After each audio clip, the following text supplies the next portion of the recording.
오늘 본문은 작년 여름에 저희 청소년부 수련회 때 아이들과 함께 좀 나눴던 내용인데요. 곧 얼마 있으면 겨울 수련회가 다가오니만큼 작년에 우리 아이들과 함께 말씀 앞에서 자신을 고백하고 또 하나님이 우리 가운데 부어주셨던 그 은혜를 기억하면서 이번에 겨울 수련회에도 그러한 은혜의 잔치를 좀 풍성히 주시기를 소망하는 마음을 담아서 갖고 왔습니다. 그래서 바라기는 저희 성도님들 함께 오늘 우리 함께 기도하고 말씀 앞에 서면서 동시에 이러한 같은 바람으로 우리 다음 세대의 자녀들을 위해서 함께 또 마음 모아 기도하시면서 함께 우리 아이들이 이 살아계신 하나님을 나의 하나님으로 경험하는 그런 영적 각성 있는 수련회 될 수 있도록 기도해 주시면 감사하겠습니다. 우리에게 여러모로 익숙한 인물이 바로 삼손입니다. 여러 그림들이 떠올리죠. 머리가 길고요. 제가 몇 달 전까지 머리를 길러보려다가 주위의 만류 때문에 이제 변경을 했습니다. 근데 제가 삼손을 오래도록 묵상하는 와중에 떠올랐던 노래가 하나 있어요. 아마 여러분은 잘 모르실 노래인데 왜냐면 장르가 힙합입니다. 이 힙합계에서 우리나라 힙합계에서 철학적 음유 시인으로 좀 유명한 다이나믹 듀오라는 팀이 있어요. 그 팀에서 만든 노래가 겨울이 오면이라는 노래가 있는데요. 이게 또 랩이니까 제가 또 랩을 해야 될 것 같은 부담이 있지만 그렇게 했다간 남는 건 웃음과 조롱뿐인 걸 제가 알기 때문에 그렇게 그냥 읽겠습니다. 그냥 가사가 이러합니다. 내 맘에 겨울이 오면 내밀어주는 손은 얼음 같고 위로의 말은 찬바람 같고 내 걸음은 쌓인 눈을 밟듯 무거워. 여름은 전설을 전해 듣듯 와닿지 않아. 봄은 발 디딜 엄두도 못 내는 날씨가 지금의 나야. 낙하하는 자존감은 끈을 당기지 못하고 들숨은 방지턱을 몇 개 넘어 그러면 눈물은 겨우 멈춰도 멈출 수 없는 행군. 짐 짊어진 어깨는 푹 꺼져 생명이 꺼진 길은 길어. 언제일까 이 혹한기의 끝. 저는 이 노래가 삼손의 목소리로 오늘날 들려온 거예요. 그의 삶이 어쩌면 이런 마음의 겨울이 찾아온 인생이 아니었을까? 아주 차가운 자신의 삶을 녹여줄 봄과 여름 같은 건 너무 소원하고 와닿지 않는 전설처럼 느껴지고요. 자기가 이렇게 방지턱을 넘듯 숨을 꺽꺽 하면서 들이키지만 이 끝날 듯 모르는 이 혹한 길을 통과하는 듯한 이 괴로움과 스스남이 그의 삶에서 계속 이어졌겠다라는 생각이 드는 거죠. 아까 가사처럼 이 낙하하는데 이 낙하산이 땡겨지지 않는 그 추락하는 감정이요. 그렇게 좀 삼손의 삶을 돌이켜 제가 들여다보면서 그를 둘러싼 사람들의 눈빛과 그 공격적인 태도와 이런 것들이 그를 참 더 힘들게 했겠다라는 좀 짠한 마음이 들었습니다. 이런 마음이 저한테만 찾아온 게 아닌 것 같은 게 유명한 시인, 서사 시인이죠. 존 밀턴이라는 그분도 이 투사 삼손이라는 글을 집필한 바가 있습니다.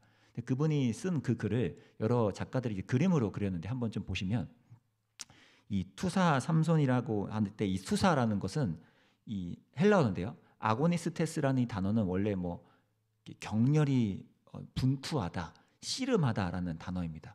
그러니까 뭐 투사하니까 막 멋들어진 아주 용사 같은 개념보다 이렇게 고뇌와 씨름과 힘들어함 속에서 씨름하는 이런 그림이 이 투사라는 용어에 좀 더 가깝습니다. 그래서인지 존 밀턴은 그가 쓴 책에서 이 시에서 삼손은 그렇게 막 우락부락하고 힘센 용기 있는 사람보다는 참 우울하고 비참한 외로운 존재로 그가 적어내고 있습니다. 어쩌면 밀턴 자신도 맹인으로 지냈기 때문에 더 그것을 공감하면서 삼손이 연약한 자에서 점점 하나님 곁으로 나아가는 것을 그가 주목했던 것 같습니다. 이렇게 보면 삼손이 꽤 우울하고 아주 시린 혹한 길을 걸어간 사람 같은데 그러다 보니까 그는 하나님 앞에서 자신을 세우는 것도 꽤 투박했던 사람입니다.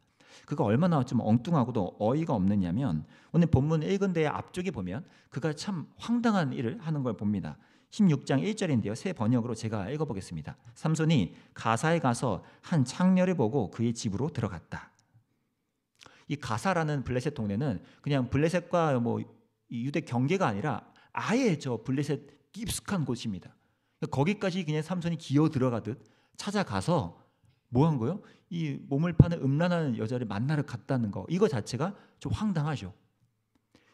더 황당한 건 사실 이 행동이 15장 바로 앞에 있는 15장 끝에서 일어난 사건 직후에 일어난 행동이라는 거예요. 그 사건이 뭐였을까요? 15장 끝에 19절인데요. 여기도 새 번역으로 함께 좀 다 같이 읽어볼까요? 시작. 하나님이 레위에 있는 한 우묵한 곳을 터지게 하시니 거기에서 물이 솟아나왔다. 삼손이 그 물을 마시자 정신이 들어 기운을 차렸다. 그래서 그 샘 이름을 에나꼬레라고 하였고. 보세요. 에나꼬레, 여기는 삼손이 그의 인생 처음으로 하나님을 비로소 찾으며 부르짖었던 그 기도의 물구가 터졌던 그 장소입니다. 처음으로 그렇게 하나님을 찾았던 그인데, 그래서 막 우리로 따지면 수련회 같은 거에서 영적 기도 물구가 터진 것처럼 그런 은혜의 장소였는데, 그게 끝나자마자 일어난 게 아까 본 가사로 가서 음란한 여인을 만나러 갔다는 거예요. 이 흐름이 너무 황당하지 않습니까? 근데 이게 또 끝이 아닌 게요. 16장 2절에서 그 가사 사람들이 이 삼손에게 행하는 태도에 대해서 삼손이 반응한 게 또 웃깁니다. 16장 2절 3절을 제가 읽겠습니다. 가사 사람들에게 삼손이 왔다고 알려지매 그들이 곧 그를 에워싸고 밤새도록 성문에 매복하고 밤새도록 조용히 하며 이르기를 새벽이 되거든 그를 죽이리라 하였더라. 삼손이 밤중까지 누워있다가 그 밤중에 일어나 성 문짝들과 두 문설주와 문빗장을 빼어가지고 그것을 모두 어깨에 메고 헤브론 앞산 꼭대기로 가니라. 이미 블레셋 사람들의 원수가 돼버린 삼손이니까 이들이 막 매복해서 죽이려고 하는 건 당연한 반응인데, 문제는 삼손이 거기에 대해서 어떻게 합니까? 뭐라고요? 성 문짝들 뜯고 빗장 뜯어서 그걸 메고 헤브론 산으로 갔다는 거예요. 이게 너무 그림이 웃기잖아요. 제가 그림을 갖고 왔습니다. 한번 보세요. 그가 이제 한 행동을 그림으로 그리자면 이런 거예요.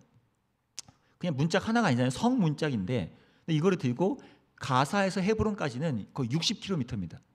서울시청에서 평택시청이에요. 그럼 그 블레셋 땅 한 가운데를 관통하면서 그가 이것을 든 채로 활개하며 통과했다는 건 뭘 전하려는 메시지일까요? 지금 그를 죽이려는 사람들이 사방에 가득한데 저런 엄청난 위협적인 것을 들고 통과했다는 건 뭐예요? 나 건드리지 말아야죠. 나 쉽지 않아. 덤벼봐. 그가 지금 전하는 이런 파워게임의 메시지인 거예요. 그럼 질문입니다. 그러한 삼손의 모습이 멋져 보이세요? 부러우십니까요? 저는 이 모습이 막 멋져 보이지 않고요. 얼마나 그가 이제껏 자신의 삶을 과시하고 자기가 얼마나 대단한지를 증명하기 위해 애써야만 했는지를 보는 듯한 아주 작은 한 단편처럼 느껴져서 되게 짠했어요. 근데 여러분, 이러한 삼손의 모습이 저와 여러분에게는 울리는 경종은 없을까요? 우리도 삼손처럼 때로는요, 한때 그런 기억이 있지 않습니까? 각자의 엔합고래. 하나님이 나를 만나주시죠 라는 그런 뜨거운 기도의 현장과 하나님이 경험했던 그 엔합고래가 있으실 텐데, 우리의 삶도 뭐예요? 그런 은혜의 경험 후에 우리가 가사의 음란한 여자를 찾아가지까지는 않지만 그 못지않게 우리의 생각과 시선이 하나님 기뻐하지 않는 것들로 나의 만족과 즐거움을 쫓는 것으로 흘러가는 경우가 꽤 많이 일어난다는 거죠. 그게 두려운 거예요. 아니, 두려워만 해야 합니다. 우리가 그것을 경계해야만 하죠. 또 뭐가 두려운지 아세요? 저와 여러분도 얼마든지 지금 삼손처럼 내 자기 과시와 증명과 내가 어떠한지를 보여주려는 것에 소중한 시간과 힘을 쏟아 허비하는 그런 데에 우리의 삶이 흘러갈까가 두려워요. 내가 어느 정도 되는 인간인지를 사람들에게 보이고 싶어서 죄 없는 성문짝이라도 떠서 나 이 정도 되는 사람이야, 함부로 여기지 마 라는 것을 하고 싶은 이 심보가 우리들 안에서 북슬북슬 일어나고자 할 때 우리는 어느덧 점점 삼손의 그 모습에 가까워지고 있는 거라는 거죠. 이 점을 매우 진지하게 고찰했던 C.S. 루이스는 그의 책 스크루테이프 편지에서 굉장히 의미심장하게 적었는데, 이 책은 가상의 삼촌 악마가 조카 악마에게 성도를 유혹하는 법을 적은 책입니다. 어떤 말을 하는지 들어보십시오. 너는 조카에게 하는 겁니다. 열심히 다해, 내 시간은 나의 것이라는 그 기묘한 믿음이 환자의 마음에서 빠져나오지 못하도록 꼭 틀어막아야 해. 마치 자신이 하루 24시간의 합법적인 소유자인 양 매일 삶을 시작하는 것처럼 느끼게 하라고. 인간은 시간 중 단 한순간도 만들어내거나 붙들 수 없다. 순전히 선물로 주어진 것이지. 시간이 저희들 것이면 해나 달도 저희들 물건이게. 여기서 시간에 대해서 말하고 있지만 모든 게 포함되죠. 우리가 가진 능력, 재량, 소유물들 이런 것들을 내가 합법적 소유자이냐? 이것을 내가 나 자신을 증명해내고 떵떵거리며 사람들에게 나 이런 정도는 돼 라는 것을 보여주려는 것으로 쓰겠다는데 누가 뭐라 그래? 내가 이거 갖고 있는데 내가 갖고 있는 이 성문짝 하나 뜯어서 보여주겠다는데 뭐? 내 힘을 보여주는 게 뭐가 나빠? 라는 이러한 생각이 우리 안에 또아래를 틀 때 그 위험스러운 동기가 우리를 삼손에 가깝게 만들어 갈 수 있다는 것입니다. 저라고 이런 위험에서 예외겠습니까? 오히려 더 위험하죠.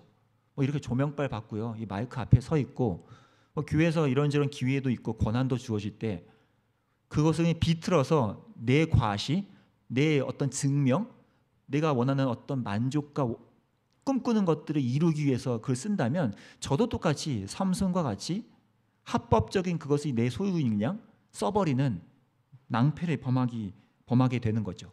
성문짝을 뜯고 내가 과시하고 싶은 그 유혹이요. 제가 보니까 이러한 유혹에 또 이러한 갈등 속에 사는 건 10대든 20대든 또 40대든 50대든 형태가 다를 뿐이지 다 똑같더라고요. 내가 어떠한지를 보여주고 그것이 증명되지 않으면, 알아주지 않으면 괴로워하고 그 모든 마음 가운데 이 삼손의 착각과 위험성이 놓여져 있더라는 거예요. 그래서 언젠가부터 우리는 내게 주어진 선물을 합법적인 내 성취물이자 권리로 여기기에 빨라지는 거죠. 이건 그냥 내 거 아닌가? 라는 생각이요. 그러면서 우리는 이 삼손의 모습에서 우리 자신의 얼굴을 발견하고 흠칫흠칫 놀라게 되는 것입니다. 이러한 삼손의 무너짐의 결정타는 우리가 잘 아는 들릴라라는 여자의 관계에서 일어났죠. 근데 사실 들릴라가 삼손에게 막 계속 괴롭히고 유혹하고 떼쓰는 그 과정이 그렇게 막 치명적이지 않았습니다. 왜냐하면 오늘 보면 삼손이 그걸 이겨낼 힘이 부족했을 뿐이에요. 15절 16절인데요. 이 부분을 함께 좀 읽어보면 좋겠습니다. 15절 16절 함께 읽겠습니다. 시작. 들릴라가 삼손에게 이르되 당신의 마음이 내게 있지 않으면서 당신이 이로써 3번이나 나를 희롱하고 날마다 족하여 삼손의 마음이 번뇌하여 죽을 지경이요. 15절에서 지금 들릴라가 하는 저 표현이요. 나를 사랑한다면서 어찌, 이 표현은 사실 앞서 14장에서 삼손과 결혼식을 올렸던 그 딥나 족속 여인이 했던 똑같은 수법입니다. 16절에 나오는 저 강요하다라고 해석되는 재촉하고 쪼르다라는 저 행동도 14절에 그 딥나 여인이 삼손에게 했던 것과 동일한 단어예요. 그럼 성경이 지금 뭘 보여주는 겁니까? 삼손은 지금 같은 수법에 또 당하고 있다는 거예요. 자기 안에 있는 무언가가 해결되지 않고 결핍 속에 있다 보니 같은 거에 또 무너지고 있는 삼손의 모습을 여실히 보여주고 있는 거죠. 그럼 대체 왜 삼손은 겉으로는 성문짝을 뜯고 걸을 만한 60km를 갈 만한 대단한 사람처럼 보이지만 왜 이렇게 무기력한 사사가 된 걸까요? 어디서부터 잘못된 걸까요?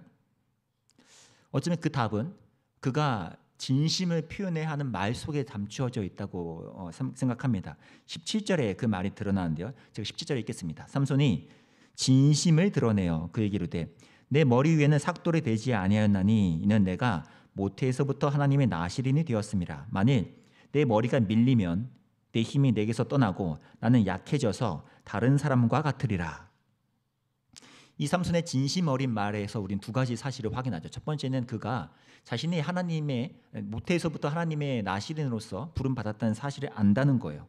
그건 더 의아해지죠. 그걸 아는 사람이 그래? 이거죠. 그걸 아는데 왜 나시린으로서의 삶을 그렇게 내팽개치고 버리고 살았지? 라는 그 질문의 답도 바로 이 삼손의 대답 속에 담겨져 있습니다. 삼손의 후반부에 어떤 말을 하죠? 내 머리가 밀리면 내 힘이 내게서 떠나고 나는 약해져서 다른 모든 사람들과 똑같아진다. 무슨 말입니까? 내 머리털이 밀리느냐, 머리털이 있느냐 없느냐에서 내 힘이 있느냐 없느냐가 결정된다. 더 쉽게 말하면 내 머리털이 있느냐 없느냐, 밀려있지 않느냐, 계속 밀려졌냐가 내가 나실인으로서 사는 거에 구별점이 된다라는 거예요. 내가 머리털이 있느냐 없느냐로 나는 나실인이다 라는 내 정체성을 거기서 확인한다는 거죠. 이 말이 옳습니까? 내 머리털이 밀리면 힘이 없어지고 그때 다른 사람은 똑같아져. 이 말이 옳습니까? 성경은 마치 삼손의 이 말이 정확히 틀렸다고 말하듯이 그 말을 부정하면서 20절에서 이렇게 적습니다. 우리 20절 함께 다 같이 읽어보겠습니다. 시작. 삼손이 잠을 깨며 이르기를 내가 전과 같이 나가서 몸을 떨치리라 하였으나 여호와께서 이미 자기를 떠나신 줄을 깨닫지 못하였더라. 성경은 지금 삼손의 자기 생각 뭐죠? 머리털만 있으면, 머리털만 지켜내면 내 힘과 정체성의 근원은 지켜져 라는 이 말을 반대로, 그와는 전혀 다른 근원을 말하고 있죠. 뭡니까? 애초에 머리털 문제가 아니라는 거예요. 하나님이 그와 함께 있느냐 없느냐가 그의 힘의 근원이지 머리털에서 그에게 그것이 나타나지 않는다는 겁니다. 여기서 삼손의 가장 치명적인 문제가 드러나요. 그가 머리털이 밀렸다, 여자의 유혹에 약했다 이런 게 아니고요. 진짜 치명적인 삼손의 문제는 자기가 뭐 때문에 이렇게 무기력해지는 건지 그 이유 자체를 모르고 있는 그거예요. 심지어 자기가 머리털이 밀리고 힘이 없어서 끌려가는 그 와중에도 내가 지금 머리털이 밀렸기 때문에 힘이 없어 끌려간다 라고 생각하는 그 머리털 신화에 갇힌 생각이 가장 큰 문제라는 거죠. 내가 하나님과 함께하고 있지 않아서가 아니라, 하나님께 순종하는 삶이 아니어서가 아니라 내가 지금 머리털이 밀려서 나는 끌려가는구나, 이 머리털이 없어서 그래 라는 이 머리털 신화가 그의 가장 큰 문제라는 겁니다. 이 머리털 신화의 유혹이, 그리고 그 착각이 우리와도 연관성이 많습니다. 마치 혹한기처럼 시린 인생을 살았던 이 삼손이 머리털만 있으면이라는 이 착각 신화에 빠졌던 것처럼 우리도 나한테 저런 게 있었으면, 내가 저런 게 있다면 나는 조금 더, 지금보다는 조금 더 나을 텐데, 내가 심지어는 이러저러 했다면, 하나님이 나에게 이러저러 해주셨다면 나는 하나님 외에 더 잘 쓰임 받았지 않을 텐데, 나는 하나님 위해 더 헌신하면서 나도 행복하고 모두가 행복했을 텐데 라는 이런 21세기형 머리털 신화가 여전히 우리들 안에 있다는 것입니다.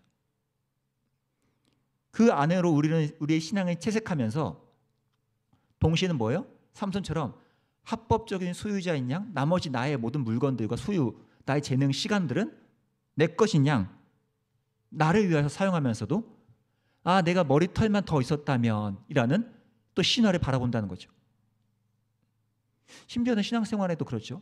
나는 교회는 절대 안 빠져요. 우리 애들도요. 저는 신앙교육 잘 시켜요. 수련회 다 보내어서요. 저 봉사도 하고요. 다락방도 열심히 합니다. 근데 하나님은 왜 내 기도를 빨리 응답하지 않을까요? 근데 왜 우리 집안의 문제들이 여전히 이 모양일까요? 나는 이렇게 열심히 신앙생활 하는 것 같은데 왜 우리 애들은 아직 이 모양이죠? 제가 이번에 이제는 주중 예배를 좀 더 참석해 볼까요? 설교도 이제 앉아있고 더 메모하면서 들어볼 테예요. 좀 열받으니까 신앙 강좌로 신청했습니다. 이렇게 해서 이러면 하나님이 나에게 뭔가 더 행복하고 유익한, 내가 바라는 기도 제목을 빨리 응답해 주지 않을까라는 머리털 신화예요. 그것만 내가 한다면, 그것만 하나님이 나에게 해주도록 내가 할 수 있다면 내가 이렇게 할 수 있을 텐데, 나는 이렇게 될 텐데. 그래서 오늘 본문 22절에서의 이 표현도 우리가 머리털 신화적으로 읽어서는 안 됩니다. 22절에 이런 표현이 있죠. 그러나 그의 머리털이 밀린 후에 다시 자라기 시작하니라. 핵심은 밀린 후에입니다. 민수기 6장에 언급된 나실인 규정을 보면 이런 규정이 있어요. 나실인이 지켜야 될 책무 이후에 나실인이 만약에 자신을 더럽히게 됐을 때, 즉 자신이 지켜야 할 책무를 실패했을 때 몸을 정결하게 하고 머리를 밀며 자신이 다시 하나님께 구별된 자로 여호와께 드리기로 새롭게 나를 정하라 라고 규정되어 있어요. 무슨 말이죠? 나실인으로 서원해서 그거 지켜야 돼. 근데 살다가 만약 실패해도 다시 나시린으로 살아갈 수 있는 기회가 있어. 그 은혜의 여지가 있으니 다시 머리털을 밀고 제사장 앞에 규례를 행하고 내가 다시 나시린으로서 하나님께 부름받은 자로서 다시 살고자 합니다라고 그 길을 포기하지 말아라. 그게 나시린 규정에 포함되어 있어요. 그렇다면요, 좀 전에 읽은 삼손이 머리털이 밀린 후에 다시 자랐다는 건 뭘 강조합니까? 그가 머리털에 힘이 돌아왔다요? 아니죠. 나시린으로서 그는 실패했으나 다시 머리털이 밀린 후에 나 다시 나시린으로서 다시 살고자 합니다. 나 실패했지만 이제부터 다시 나를 새롭게 정하여 나시린으로서 살고자 합니다라는 기회가 삼손에게 다시 열리고 있다는 거죠. 삼손이 다시 나시린으로서의 삶이 시작할 수 있다는 여지가 이 고백에서, 이 문장에서 드러나고 있다는 겁니다. 그가 머리털에 힘이 돌아왔다가 아니고요. 그래서 삼손 이야기의 마지막은 이러한 표현으로 매듭지어지고 있어요. 28절입니다. 삼손이 힘을 다하여 몸을 굽힘에 그 집이 곧 무너져 그 안에 있는 모든 방백들과 온 백성에게 덮이니 삼손이 죽을 때 죽인 자가 살았을 때 죽인 자보다 더욱 많았더라. 이 마지막 여기를 왜 강조할까요? 그가 살아있을 때 그의 막 성 문짝 뜯고 막 나귀 턱뼈로 사람들 죽여내고 했던 그가 살아있을 때 한 죽인 자들보다 그가 머리털이 밀린 후에 나실인으로서 주여 이번만 나를 강하게 하사 나를 도와 하나님의 일을 이루소서, 구원을 이루소서라는 그 나실인으로서의 고백과 간구에 하나님이 응답하셔서 일하셨다는 거예요. 그의 머리털과 상관없이요. 나실인 하나님의 사람으로서 참된 승리와 구원을 얻는 것은 머리털에 달려있지 않다는 사실입니다. 오늘 말씀을 정리해 보겠습니다. 겉모습과 달리 너무나 무기력했던 이 삼손이요, 내게 주어진 것들을 합법적인 수유물인 양 자기를 과시하고 즐거움의 쾌락의 대상으로 도구로 삼고 자기를 증명해내는 것, 그렇게 낭비하며 사는 거가 우리의 삶이 아니라 이제는 비록 우리가 또 여러 번 실패한다 해도 예수 안에서 다시 나실인으로 부름받은 성도답게 하나님, 나는 그 은혜를 힘입어서 오늘 다시 한번 나실인다운 삶으로 걸어가겠습니다. 머리털만 내게 있다면이라는 그 신화를 내가 깨트려 가겠습니다. 하나님, 내게 머리털만 있다면이라는 그 신화를 깨트려 주시고 내가 나실인으로서 하나님의 은혜를 따라서 하나님께서 내게 주시는 기회를 선물로 여기며 이 길을 걸어갈 수 있게 달라고, 내게 맡겨진 이 길을 그런 순종으로 나아갈 수 있게 달라고 이렇게 길을 걸어가며 기도하는 저와 여러분이 되기를 간절히 기도합니다. 오늘 함께 좀 찬양하며 오늘 말씀 놓고 기도하면 좋겠습니다.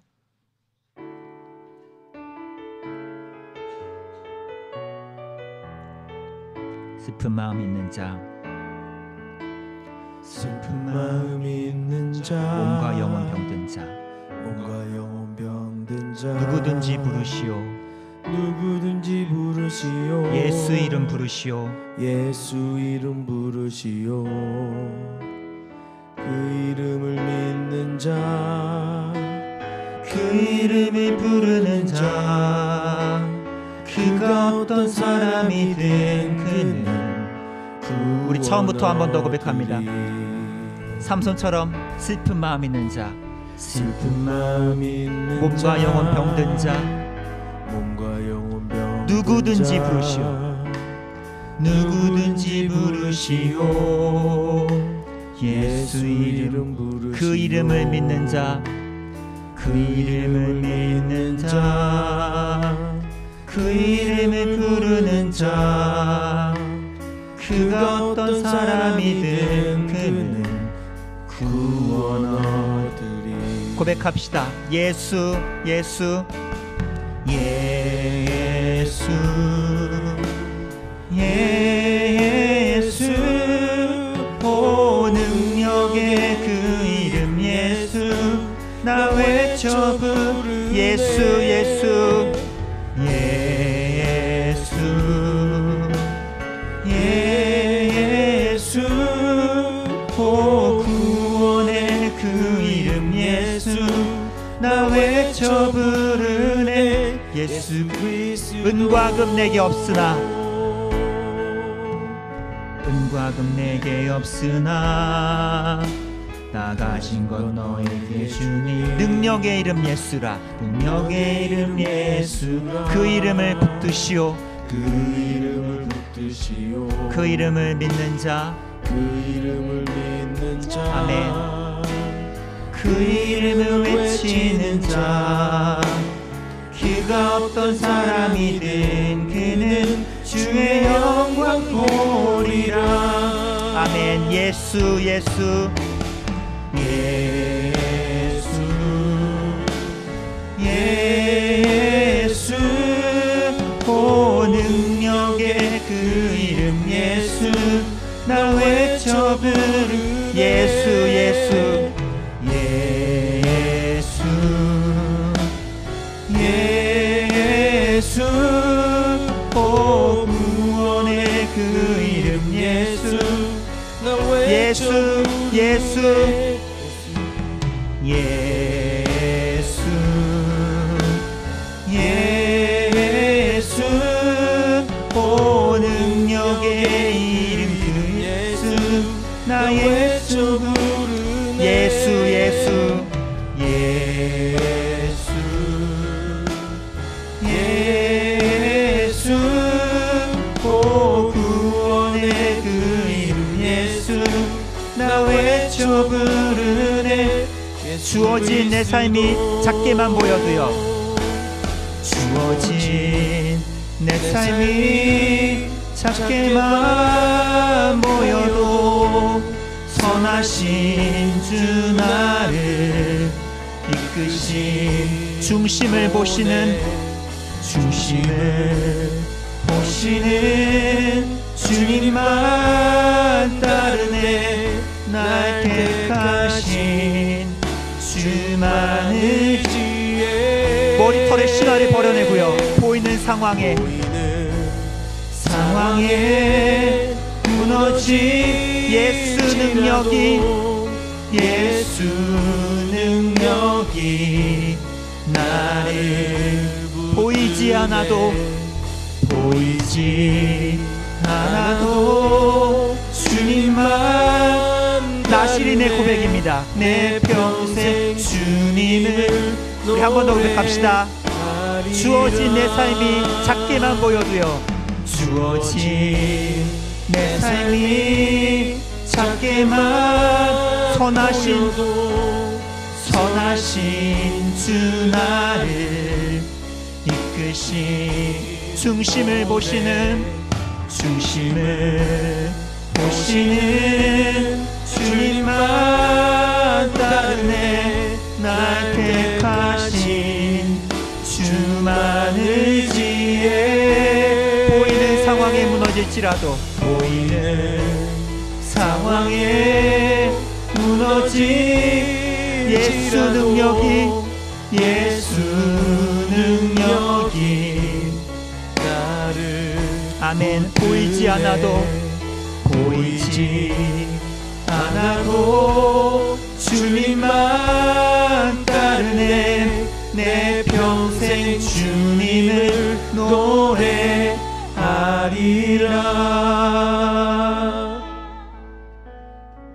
말씀 떠올리며 기도합시다. 여전히 세상에 무수히 많은 것들이 우리를 여기저기서 잡아당기고, 중요치 않아 보이는 것들이 우리의 시간과 힘을, 에너지를 잡아먹는 듯한 때가 많습니다. 그 앞에서 우린 무력함을 느끼죠. 마치 마음에 겨울이 와서 서글프고 시리고 나 혼자 격렬히 분투해만 같은 사람이 된 마냥 이 인생 혹한길을 내가 어떻게 돌파해야 할지 영혼이 떨리며 무기력하게 하루하루를 보내는 것이 우리의 삶일 수도 있습니다. 그러다 보면 언젠가 우리는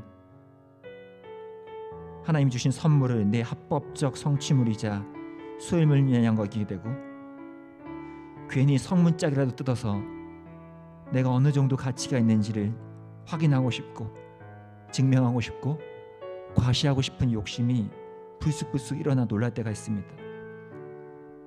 그렇게 우리는 어느덧 삼손이 되어갑니다. 이 시간 기도할 때 자신의 삶을 삼손의 위에 얹어 포기하면서요, 하나님, 삼손의 무기력함의 원인이 단지 유혹에 약한 것이 아니라 그 머리털 신화에 사로잡힌 것에 있던 것처럼 내가 이것만 있었다면, 하나님 나에게 이런 머리털만 있었다면 하는 머리털 신화를 깨트려 주시기 원합니다. 나의 신앙이 그런 머리털 신화에 갇혀서 채색되지 않고 다시 한번 나 신인에게도 기회 주신 하나님의 약속처럼 이 시간 그리스도 안에서 성도로 부름받은 우리가 성령의 은혜를 따라 다시 한번 하나님의 길을 걸어갈 수 있게 해달라고, 내가 또 한번 무너지고 실패할지라도 머리털이 밀린 후에 다시 기회 주셔서 하나님의 사람으로 만들어 가시는 그 은혜를 오늘 우리에게 허락해 달라고, 내 개인의 삶과 또 가정에서, 직장에서, 일터에서, 학교에서 하나님을 따르는 이 나신인으로서의 삶을 내가 포기하지 않게 해달라고, 그 머리털 신화를 깨트리고 내게 주어진 것들을 나의 합법적 수요물로 여기지 않도록 지금 인도해달라고, 내가 삼손의 길을 벗어나 예수 그리스도의 길로 들어설 수 있도록 인도해달라고, 이 시간 함께 은혜를 구하며 기도하며 나아갑시다. 기도합시다.